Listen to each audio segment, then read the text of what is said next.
Discover Urdu stories کے معزز دوستوں السلام علیکم۔ اس نے محسوس کر لیا کہ اسے چھاپا مار جنگ لڑنی پڑے گی کیونکہ جم کر لڑنے کے لیے نفری بہت تھوڑی تھی۔ اس نے اپنے سالاروں سے کہا کہ وہ ذرا سی دیر کے تصادم کے بعد ادھر ادھر ہونے کی کوشش کریں اور اسماعیل کی فوج کو پھیل جانے پر مجبور کریں۔ اس علاقے میں چٹانیں بھی تھی۔ محمود نے ان سے فائدہ اٹھانے کے لیے سالاروں اور کمانداروں کو یہ چال بتا دی تھی کہ وہ دشمن کو اس طرح بکھیریں کہ اس کے جیش اور دستے چٹانوں کے درمیان بھی چلے جائیں اور ان کے درمیان چٹانیں آ جائیں۔ اس نے جنگ کو تول دینے کی ہدایت بھی دی۔ شب خون مارنے کے لیے حالات سازگار نہیں تھے کیونکہ دونوں طرف کی فوجیں دراصل ایک ہی فوج تھی۔ شب خون مارنے کی مہارت رکھتی تھی اور اسے شب خون سے بچاؤ کے طریقے بھی آتے تھے۔ مثلا رات کو دونوں طرف کی خیمہ گاہوں کے اندر اور باہر دور دور تک بڑی مشعلیں جلا کر جگہ جگہ رکھ دی گئی تھی۔ اس کے علاوہ تیر انداز گھڑ سوار خیمہ گاہوں کے اندر گھوم پھر رہے تھے۔ محمود غزنوی خیمے سے نکلنے لگا تو اس کی ماں آ گئی۔ محمود دوڑ کر اس کے قدموں میں گر پڑا اور زاروں قطار رویا۔ ماں نے اسے اٹھا کر گلے لگا لیا۔ میری عظیم ماں، محمود نے روندی آئی ہوئی آواز میں کہا، میرے باپ کی روح مجھ پر لعنت تو نہیں بھیجے گی؟ یہ پہلی لڑائی ہے جو میں ان کے بغیر لڑ رہا ہوں اور وہ بھی اپنے بھائی کے خلاف۔ مجھے بخش دو ماں، میں اب بھی تلوار نیام میں ڈال لوں گا، میں نہیں لڑنا چاہتا۔ آنے والی نسلیں کہیں گی کہ سبکتگین کے بیٹے سلطانی کی تخت پر لڑ مر رہے تھے، اب کچھ بھی نہ سوچو۔ ماں نے کہا، خون میلے ہو جائے تو آنکھوں میں بھی میل آ جاتی ہے، تمہارے بھائی کے خون میں لالچ اور ہوس کی میل آ گئی ہے، اب کچھ نہ سوچو، ذہن سے رحم اور وسوسے نکال دو، اب اس فیصلے پر قائم رہو جو ہم کر چکے ہیں۔ میں ساری رات خدا کے حضور سجدے کرتی رہی، جا میرے بیٹے، میں تمہیں خدا کے سپرد کرتی ہوں، میری دعائیں تمہارے ساتھ ہیں۔ واقعہ نگاروں کی تحریروں کے مطابق حملے میں پہل اسماعیل نے کی۔ اس نے تعداد کی افراد کے بل بوتے پر یلغار کے انداز سے آمنے سامنے کا حملہ کیا۔ محمود غزنوی کی ہدایت کے مطابق تیر اندازوں نے ہاتھیوں پر تیر برسائے اور ان پر برچیاں بھی پھینکی۔ دشمن کو ہاتھیوں پر بہت بھروسہ تھا لیکن اس کے سالاروں کو اندازہ نہیں تھا کہ ہاتھی اپنی دہشت، طاقت اور جسامت کے باوجود کچھ کمزوریاں بھی رکھتے ہیں۔ محمود نے اس لیے ہاتھیوں کو زخمی کرنے کو کہا کہ ان میں سے جو ہاتھی زخمی ہوئے وہ اپنی فوج کے لیے مصیبت بن گئے۔ ان کی چنگاڑ سے گھوڑے بھی بدکنے لگے۔ محمود غزنوی بلندی سے دیکھ رہا تھا، اس کی سپاہیوں نے بیشتر ہاتھیوں کے بیکار کر دیا تھا مگر یہ کافی نہیں تھا۔ اسماعیل کے حملہ آور دستوں نے ہاتھیوں کے نقصان کی پرواہ نہ کی، ان کی یلغار بڑی تیز تھی۔ محمود کی ہدایت کے مطابق اس کے دستے جم کر لڑنے کے بجائے ادھر ادھر ہونے لگے مگر دشمن کا دباؤ اتنا زیادہ تھا کہ محمود کی چال کامیاب ہوتی نظر نہیں آتی تھی۔ وہ اپنے سپاہیوں کو پستا دیکھ رہا تھا۔ ایک فرانسیسی مورخ ڈی ہیبرٹ لکھتا ہے کہ محمود غزنوی کو اپنی شکست یقینی نظر آ رہی تھی، صاف پتہ چلتا تھا کہ اسے پسپائی بچا سکتی ہے یا کوئی معجزہ۔ اسماعیل نے حکم دے دیا کہ محمود کو زندہ پکڑو۔ دونوں طرف تکبیر کے نعرے گونج رہے تھے اور دونوں طرف ایک ہی جیسے پرچم پھڑپھڑا رہے تھے۔ محمود کے دستوں کے نعرے دبتے جا رہے تھے۔ ان کی یہ چال کہ وہ ادھر ادھر ہو کر دشمن کو بکھیر دیں گے ناکام ہو گئی تھی۔ وہ اب جم کر لڑ رہے تھے۔ مورخوں کے مطابق یہ معرکہ بہت ہی خون ریز تھا۔ دونوں فوجیں قہر اور غضب سے لڑ رہی تھی مگر محمود غزنوی کے دستوں کا بہت جلدی ختم ہونا یقینی تھا۔ اپنے ان دستوں کو بچانے کے لیے محمود نے دشمن کے دونوں پہلوؤں پر حملہ کرا دیا لیکن اس انداز سے کہ دست حملے کر کے دائیں اور بائیں کو نکلنے کی کوشش کرے۔ یہ چال اس لحاظ سے کامیاب رہی کہ اسماعیل کی فوج پہلوؤں کی طرف پھیلنے لگی۔ محمود کے دستوں نے یہی طریقہ اختیار کر لیا کہ وہ گھوم پھر کر حملہ کرتے اور پہلوؤں کی طرف نکل جاتے۔ محمود نے اپنے ان دستوں کے لیے جو آمنے سامنے کے تصادم میں تھے الجھ گئے تھے یہ حکم دیا کہ وہ پیچھے ہٹنے کی کوشش کریں۔ اس کوشش میں ان کا نقصان ہوا تھا لیکن جو عسکری نکل سکے وہ نکل آئے۔ سورج غروب ہونے میں تھوڑی سی دیر باقی تھی۔ محمود غزنوی نے پہلے تو سوچا کہ وہ جنگ کو طول دے گا لیکن اس نے دیکھا کہ اسماعیل کی فوج اس کی مرضی کے مطابق بکھر رہی ہے تو اس نے شام سے پہلے مارکے کا فیصلے کر دینے کا تہیہ کر لیا۔ اسے دشمن کی فوج کے قلب میں اسماعیل کا پرچم دکھائی دے رہا تھا۔ اس نے تیر اندازوں کو میدان جنگ کے ارد گرد کی چٹانوں پر بھیج دیا اور اپنے محفوظہ کو حملے کی تیاری کا حکم دے دیا۔ جنگی امور کو سمجھنے والوں کی نظر میں یہ خودکش اقدام تھا۔ محمود غزنوی نے اپنی جان اور فوج کا باقی حصہ داؤ پر لگا دیا۔ یہ تازہ دم محفوظہ تھا۔ محمود نے دشمن کے قلب پر برق رفتار حملے کا حکم دیا اور اس حملے کی قیادت خود کی۔ ان دستوں میں زیادہ تر سوار تھے۔ محمود نے اپنے تیر انداز دستوں کو یہ ہدایت دی تھی کہ دشمن اگر بکھر کر چٹانوں کے قریب جائے تو وہ تیر برسائیں۔ محمود غزنوی کی اس حملے کی ترتیب تیر جیسی ہی تھی۔ اسماعیل کے قلب کے دستے دن بھر کی لڑائی کے تھکے ہوئے تھے۔ محمود کا محفوظہ تازہ دم تھا۔ محمود کے کہنے پر محفوظہ یہ نعرہ لگاتا جا رہا تھا کہ بت پرستوں کے دوستوں کو کچل دو۔ کچھ تو محمود کا حملہ غیر متوقع تھا اور کچھ اس نعرے کا اثر تھا کہ اسماعیل کی صفوں میں بد دلی پیدا ہونے لگی۔ محمود کے کمانداروں نے ایک اور نعرہ لگانا شروع کر دیا کہ اللہ کے سپاہی تنخواہ کے لیے نہیں لڑا کرتے۔ اسماعیل کے سالاروں نے کلب کو بچانے کے لیے پہلوؤں سے کمک لینے کی کوشش کی تاکہ محمود کے محفوظہ کو گھیرے میں لیا جا سکے، مگر محمود کے پہلوؤں والے دستے میں ضرب لگاؤ اور بھاگو کے انداز کے چھاپہ مار حملوں سے دشمن کے پہلوؤں کو ایسا الجھایا کہ وہاں سے کمک نہ لگائی جا سکی۔ محمود غزنوی کا قہر ایک تاریخی حقیقت ہے۔ متعدد تاریخ دان نے لکھا ہے کہ وہ جب دشمن پر سامنے سے حملہ کیا کرتا تھا تو اس میں اتنا قہر ہوتا تھا جو دشمن پر دہشت طاری کر دیا کرتا تھا۔ اسماعیل کے قلب پر حملے میں محمود کا قہر اس کے اپنے قابو میں نہیں آ رہا تھا۔ مارکا یہ بھی شدید اور خون ریز تھا۔ محمود کی نظر اسماعیل کے جھنڈے پر تھی۔ یہ جھنڈا غائب ہو گیا، اس کا مطلب یہ تھا کہ اسماعیل زخمی ہو گیا ہے یا مارا گیا ہے۔ جھنڈا فوجوں کے جذبے کو قائم رکھا کرتا تھا۔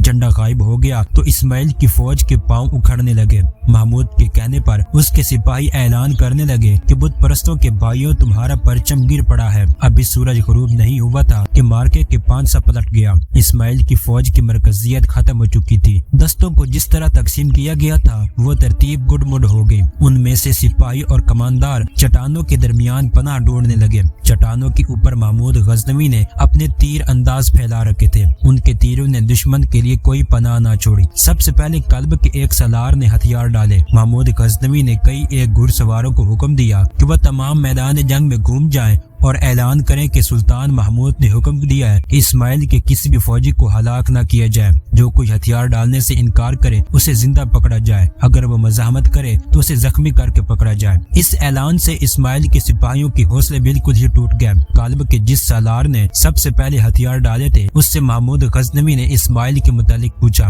وہ مرا بھی نہیں، زخمی بھی نہیں ہوا، سالار نے جواب دیا۔ وہ حملے کی شدت سے ایسا گھبرایا کہ کوئی حکم یا اطلاع دیے بغیر بھاگ گیا۔ اس نے وہ سمت بتائی جس طرف وہ بھاگ گیا تھا۔ محمود غزنوی نے ایک جیش تیار کر کے حکم دیا کہ اسماعیل کو تلاش کریں اور اس کے ہاتھ باندھ کر اخلاقی مجرموں کی طرف پیش کریں۔ سورج غروب ہونے تک خانہ جنگی کا یہ انتہائی خونریز معرکہ ختم ہو چکا تھا۔ اسماعیل کے عسکری ٹولیوں میں بیٹھ گئے تھے۔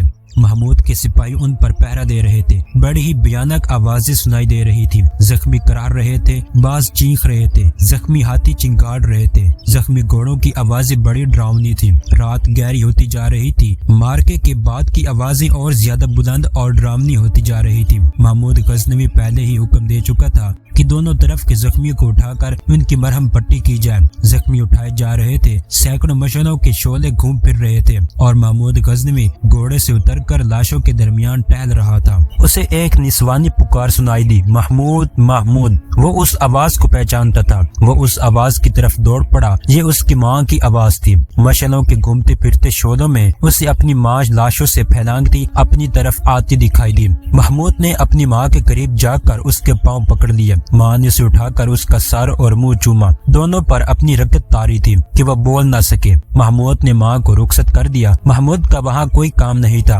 لیکن وہ میدان جنگ سے جانا نہیں چاہتا تھا۔ اس پر جذبات کا ایسا غلبہ تھا کہ وہ کسی لاش کے پاس رک جاتا۔ مشعل بردار قریب سے گزرتا تو محمود اسے روک لیتا۔ مشعل کی روشنی میں لاش کے چہرے کو غور سے دیکھتا اور آگے چل پڑتا۔ وہ اسی طرح سر جھکائے چلا جا رہا تھا۔ اسے اپنی ماں کی طرح ایک اور نسوانی آواز سنائی دی۔ وہ رک گیا اور مشعل برداروں کے درمیان ایک خاتون شاہی لباس میں ملبوس آہستہ آہستہ اس کی طرف آ رہی تھی۔ وہ خوبصورت عورت تھی، شاہی خاندان کی عورت تھی۔ وہ اس کے باپ کی بیوی تھی، مگر اسے دیکھ کر محمود غزنوی کا خون کھول اٹھا کیونکہ وہ اسماعیل کی ماں تھی۔ محمود اس کی طرف بڑھنے کی بجائے رک گیا۔ اسماعیل کی ماں اس کے سامنے آ کر کھڑی ہو گئی۔ یہ دیکھنے آئی ہو تمہارے بیٹے نے غزنی کی فوج کے کتنے ہزار آدمیوں کو ایک دوسروں کے ہاتھوں قتل کرایا ہے؟ محمود نے پوچھا۔ یہ سننے آئی ہو کہ آپس میں لڑ کر مرنے والے سپاہیوں کی کراہنے کی آوازیں کیسے لگتی ہیں؟ میں کچھ بھی دیکھنے نہیں آئی، اسماعیل کی ماں نے روتے ہوئے کہا۔ میں کچھ سننے نہیں آئی، میں اپنے بیٹے کی جان بخشی کی التجا کرتی ہوں۔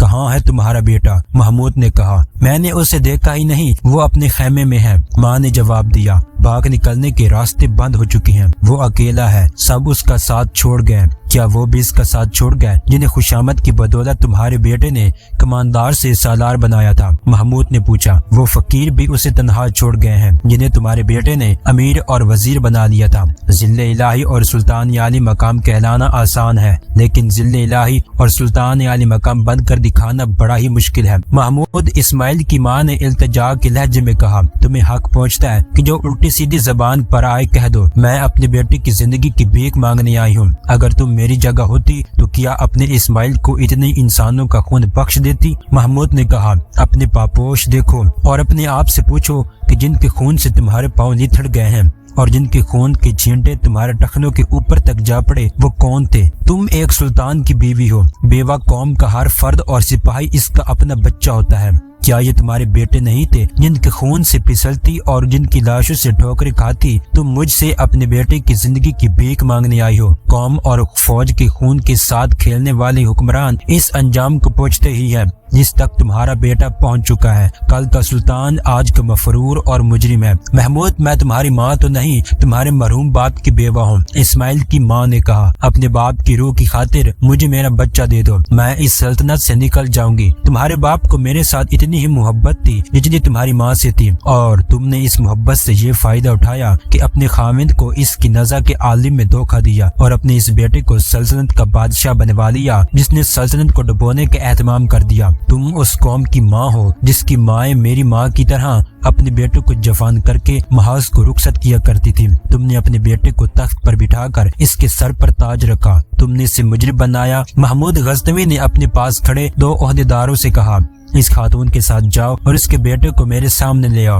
اس وقت اسماعیل اپنے خیمے میں سر جھکائے بیٹھا تھا۔ اس نے جب خیمے میں 2 عہدیداروں کو داخل ہوتے دیکھا تو وہ اٹھا اور سرتاپا کانپنے لگا۔ اس نے ان عہدیداروں سے کہا کہ وہ اسے فرار کرا دے تو وہ انہیں منہ مانگا انعام دے گا۔ عہدیداروں نے کوئی جواب دیے بغیر اپنے سپاہیوں کو حکم دیا کہ اسے پکڑ کر سلطان کے پاس لے چلو۔ وہ خود ہی ان کے ساتھ چل پڑا۔ اس کی ماں اس کے پیچھے پیچھے آئی۔ اسے جب محمود غزنوی کے سامنے کھڑا کیا تو محمود نے اسے سر سے پاؤں تک دیکھا اور کہا، تمہاری ماں نے مجھ سے تمہاری زندگی کی بھیک مانگی ہے، میں ایک ماں کی اصطلاح قبول کرتا ہوں، تمہیں زندہ رہنے دوں گا۔ مشہور مورخ محمد قاسم فرشتہ لکھتا ہے کہ محمود غزنوی نے اسماعیل سے پوچھا، اگر فتح تمہاری ہوتی اور میں تمہارا قیدی ہوتا تو تم میرے ساتھ کیا سلوک کرتے؟ اسماعیل نے جواب دیا کہ میں تمہیں عمر بھر کے لیے قید میں ڈال دیتا اور آزادی کے سوا تمہیں زندگی کی ہر آسائش دیتا۔ محمود غزنوی نے کہا، اور میں تمہارے ساتھ اس سے برا سلوک نہیں کروں گا، تم ساری عمر کے لیے جو جان کے پلے میں قید رہو گے، جہاں آزادی کے سوا تمہیں زندگی کی ہر آسائش اور سہولت مہیا کی جائے گی۔ اپنی ماں کو اپنے ساتھ لے جا سکتے ہو۔ اسماعیل نے باقی عمر اپنی ماں کے ساتھ اس قلعے میں گزار دی۔ ایک بہت بڑا خطرہ ٹل گیا تھا۔ اس وقت جب سلطان غزنی میں ایک اور خانہ جنگی لڑی جا چکی تھی اور غزنی کی بہترین فوج کی خاصی نفری تباہ و برباد ہو گئی تھی، لاہور میں راجہ جے پال تک یہ اطلاع پہنچی کہ سلطان سبکتگین مر گیا ہے۔ اس نے اپنے جرنیلوں کو بلایا اور انہیں خوشی میں یہ خبر سنائی کہ وہ اب غزنی کو آسانی سے فتح کر لیں گے کیونکہ سبکتگین مر گیا ہے۔ کیا ہماری فوج حملے کے لیے تیار ہے؟ راجہ جے پال نے پوچھا۔ پہلے 2 تجربے کو سامنے رکھ کر ہمیں جلد بازی نہیں کرنی چاہیے، ایک جرنیل نے جواب دیا۔ ایک آدمی کے مر جانے سے پوری قوم نہیں مر جایا کرتی۔ غزنی کی فوج میں جو جذبہ ہے وہ ان کے ایک سلطان کے مر جانے سے نہیں مرے گا۔ ہماری فوج پیش قدمی کے لیے تیار ہے، لیکن اس میں ابھی لڑنے کا وہ جذبہ پیدا نہیں ہوا جو مسلمانوں میں ہے۔ ہم وہ جذبہ پیدا کرنے کی کوشش کر رہے ہیں۔ مندروں میں پنڈت تو بھی عوام کو یہی بتاتے رہتے ہیں کہ مسلمانوں کے خلاف جنگ نہیں مذہبی جنگ ہے۔ سبکتگین کا بیٹا محمود جوان ہو گیا ہے، دوسرے جرنیل نے کہا۔ میں یہ تو نہیں بتا سکتا کہ وہ پوری فوج کی کمان کے قابل ہے یا نہیں، میں نے اس کے 2 حملے دیکھے ہیں، مجھے اس میں قابلیت اور جرت نظر آتی ہے۔ ہمیں یہ معلوم کر لینا چاہیے کہ وہ کس حد تک قابل ہے۔ یہ میں یہی معلوم کر لوں گا، راجہ جے پال نے کہا۔ تمہیں معلوم ہے کہ میرے پاس غزنی کی فوج کے اونچے درجے کے 2 قیدی ہیں، میں ان سے معلوم کر لوں گا۔ آپ لوگ فوج کی تربیت اور تیاری تیز کر دیں، میں اب بہت جلد غزنی کی طرف کوچ کروں گا۔ سبکتگین کا کوئی بھی بیٹا اس جتنا قابل جرنیل نہیں ہو سکتا۔ مجھے امید ہے کہ اب ہم 2 شکستوں کا انتقام لے کر سبکتگین کی سلطنت پر قبضہ کر سکیں گے۔ میں ایک لڑکی کی جان کی قربانی بھی دے رہا ہوں۔ پنڈتوں نے لڑکی حاصل کر لی ہے، اسے غسل کے بعد قربان کیا جائے گا۔ راجہ جے پال نے غزنی کے جن 2 قیدیوں کا ذکر کیا تھا وہ نظام اوریزی اور قاسم خلجی تھے۔ آپ نے اس داستان کی پچھلی قسط میں یہ جانا کہ راجہ جے پال ان سے پوچھ رہا تھا کہ غزنی کی فوج کی کامیابی کا کیا راز ہے۔ ان دونوں نے اسے تاثر دے رکھا تھا کہ یہ ایک گہرا راز ہے جو وہ نہیں بتائیں گے۔ راجہ جے پال نے انہیں راج محل کے ساتھ ایک کمرہ دے رکھا تھا جہاں ایک مسلمان ملازم انہیں کھانا کھلاتا تھا۔ یہ مسلمان غزنی کا جاسوس تھا۔ وہ خوبرو اور ذہنی اور جسمانی لحاظ سے تیز تراز تھا۔ اس کمرے کے ارد گرد پہرا تھا۔ راجہ جے پال کو دوسری شکست نے پاگل بنا رکھا تھا۔ وہ غزنی پر ایک اور حملے کے لیے فوج کی نئی بھرتی اور تیاری میں اتنا مصروف تھا کہ غزنی کے ان دو قیدیوں کی طرف توجہ نہ دے سکا۔ یہ مسلمان ملازم جس کا نام بلازری تھا انہیں کہہ رہا تھا کہ وہ راجہ کو کوئی جھوٹ موٹ کا راز بتا دے ورنہ وہ انہیں قید خانے میں ڈال کر بڑی بھیانک اذیت دے گا۔ بلازری کا مقصد یہ تھا کہ یہ دونوں راجہ پر اتنا اعتماد پیدا کر لیں تو ان کے فرار کی صورت پیدا ہو سکتی ہے۔ راجہ کو اعتماد میں لینے سے یہ بھی فائدہ اٹھایا جا سکتا تھا کہ اس سے یہ معلوم کر لیا جاتا کہ وہ کب تک غزنی پر حملہ کر رہا ہے اور اب کس طرف سے حملہ کرے گا۔ پشاور کے علاوہ کوئی اور راستہ بھی ہو سکتا تھا۔ اب راجہ تمہیں بلائے تو اسے دھوکہ دو۔ عمران بلازری نے ایک روز انہیں کہا، میں نے تمہیں چھپانے کا انتظام کر لیا ہے، تمہیں یہاں سے جلدی نکالنا ہوگا، ہو سکتا ہے میں یہاں سے غائب ہو جاؤں۔ تم کہاں جاؤ گے؟ ایک فرض تو سلطنت کی طرف سے مجھ پر یہ آئے تھے جو مجھے پورا کرنا ہے اور کرتا ہی رہتا ہوں۔ بلازری نے کہا، مگر میں انسان بھی ہوں، میرے جذبات بھی ہیں، مجھ پر ایک اور فرض آن پڑا ہے، میں تم دونوں سے کچھ چھپاؤں گا نہیں، ہمیں ایک دوسرے کی مدد کرنی ہے۔ پنڈتوں نے راجہ جے پال کو بتایا تھا کہ وہ ایک کنواری لڑکی کی قربانی دے تو اسے فتح ہوگی۔ یہ قوم وحشی ہے اور بربریت پسند، کسی عورت کا خامد مر جائے تو اس کی بیوہ کو اس کی لاش کے ساتھ زندہ جلا دیتے ہیں۔ یہ لوگ انسانی قربانی سے بھی گریز نہیں کرتے۔ پنڈت کو کسی خاص شکل و رنگ اور کم عمر کی بڑی خوبصورت کنواری لڑکی مل گئی ہے، اسے وہ کسی مندر میں لے گئے ہیں، اسے قربانی کے لیے تیار کیا جائے گا۔ مجھے اس لڑکی کو بچانا ہے، اس سے ہمیں کیا فائدہ پہنچے گا؟ نظام اوریسی نے پوچھا۔ یہ کافر اپنی تمام لڑکیوں کو اپنے بتوں کے آگے قربان کر دیں، ہمیں اس سے کیا؟ یہ لڑکی مجھے اس قدر چاہتی ہے کہ میرے ساتھ چلنے کو تیار تھی۔ عمران بلازری نے کہا، وہ اسلام قبول کرنے کا بھی فیصلہ کر چکی تھی، میں اسے کبھی کا لے جاتا، لیکن جاسوس کی حیثیت سے میرا فرض مجھے یہاں سے نکلنے نہیں دے رہا۔ میں یہاں سے کوئی کام کی اطلاع یا راجہ جے پال کی آئندہ عزائم کی صحیح خبر لے کر غزنی کو روانہ ہونا چاہتا تھا۔ لڑکی جب مجھے ملتی تو یہی کہتی کہ میں اسے غزنی لے چلوں، اتنے میں تم دونوں آ گئے۔ یہ بھی میرے فرائض میں شامل ہے کہ تمہیں یہاں سے فرار کراؤں۔ میں لڑکی کو ساتھ لے کر تمہارے ساتھ نکل جانے کا ارادہ کیے ہوئے تھا۔ ایک روز لڑکی مندر میں گئی اور واپس نہ آئی۔ مجھے پتہ چل گیا کہ پنڈتوں نے اسے قربانی کے لیے منتخب کیا ہے۔ مجھے یہ بھی معلوم ہو گیا کہ قربانی دینے میں ابھی بہت دن ہے۔ مجھے مجرم کہہ لو، جو چیز کہہ لو، تم راجہ کو اعتماد میں لو اور یہاں سے نکلو۔ میں تمہیں کچھ دن چھپائے رکھوں گا، پھر لاہور سے نکال دوں گا۔ تم ہم سے جلدی فارغ ہو جانا چاہتے ہو؟ قاسم بلخ نے کہا۔ ہاں، بلازری نے جواب دیا، بہت جلدی، مجھے راتوں کو نیند نہیں آتی۔ اس سے ایک دو روز بعد انہیں راجہ جے پال نے بلا لیا۔ کیا تم میرے سوال کا جواب دینے کے لیے تیار ہو؟ راجہ نے کہا، مجھے امید ہے کہ تم اپنے آپ پر رحم کرو گے۔ ہاں مہاراج، نظام اوریسی نے کہا، آپ نے ہمارے ساتھ جو اچھا سلوک کیا ہے اس کے عوض ہم آپ کو ہر سوال کا جواب دیں گے۔ تمہارا سلطان سبکتگین مر گیا ہے۔ راجہ جے پال نے انہیں خبر سنائی۔ دونوں چونک اٹھے لیکن سنبھل گئے۔ اب غزنی کی سلطنت کو بچانے والا کوئی نہیں رہا۔ راجہ نے کہا، تم اب میرا ساتھ دو، میں تمہیں اپنی فوج میں عہدہ بھی دے سکتا ہوں۔ مجھے یہ بتاؤ کہ اس کا بیٹا محمود اپنے باپ کی جگہ فوج کی کمان کر سکتا ہے؟ اس میں جنگی قابلیت کتنی کچھ ہے؟ اتنی نہیں جتنی سلطان سبکتگین میں تھی۔ نظام اوریسی نے جواب دیا، میدان جنگ میں وہ اپنی مخصوص چالیں چلتا ہے، اگر آپ کو یہ چالیں بتا دی جائیں تو آپ اسے آسانی سے شکست دے سکتے ہیں۔ آپ کو دوسری شکست محمود کی چالوں نے ہی دی ہے۔ ان دونوں نے راجہ جے پال کو محمود کی چالیں بتانا شروع کر دی۔ ان کا حقیقت کے ساتھ کوئی تعلق نہیں تھا۔ راجہ نے اپنے جرنیلوں کو بلا لیا اور نظام اوریسی اور قاسم بلخی انہیں سمجھانے لگے۔ ہم آپ کو عملی طور پر یہ چالیں بھی سمجھائیں گے، قاسم بلخی نے کہا، لیکن ہم قیدی بن کر آپ کو ان چالوں کی عملی شکل نہیں بتائیں گے۔ راجہ جے پال نے اسی وقت حکم دیا کہ ان کے کمرے سے پیرا ہٹا دیا جائے۔ پیرا ہٹا دیا گیا۔ رات آئی اور گزر گئی۔ اگلے روز عمران بلازری ان کے لیے کھانا لے کر کمرے میں بیٹھ گیا۔ بہت دیر گزر گئی۔ راج محل سے نظام اوریسی اور قاسم بلخی کا بلاوا آیا۔ بلازری نے ملازمین کو بتایا کہ وہ صبح سے کھانا لے کر بیٹھا ہے۔ وہ دونوں کمرے میں نہیں تھے، وہ رات کو ہی نکل گئے تھے اور بلازری انہیں ایک گھر میں چھپایا تھا۔ عمران بلازری پر کسی نے شک نہ کیا۔ غزنی کے دونوں قیدیوں کو یعنی نظام اوریسی اور قاسم بلخی کو اس نے راج محل سے فرار کرایا ہے۔ اس نے یہ فرض تو ادا کر دیا تھا، مگر اسے اب ایک اور چیز فرار کرانی تھی۔ یہ وہ ہندو لڑکی تھی جو اس کی محبت کی خاطر اپنا مذہب، اپنا گھر اور اپنا ملک چھوڑنے کو تیار تھی، مگر اسے پنڈت انسانی قربانی کے لیے لے گئے تھے۔ بلازر خوش مزاح، خوش لباس اور خوش گفتار جوان تھا، ہر ڈھنگ کھیلنا اور ہر بھیس بدلنا جانتا تھا۔ اس کی زبان میں جادو کا اثر تھا۔ وہ ان مردوں میں سے تھا جن کے خد و خال میں ڈیل ڈول اور سراپا میں ایسی کشش ہوتی ہے جو جن سے مخالف کو کچھ دیر رک کر دیکھنے پر مجبور کر دیتی ہے۔ عمران بلازری شہزادہ نہیں تھا، راج محل کا ملازم تھا۔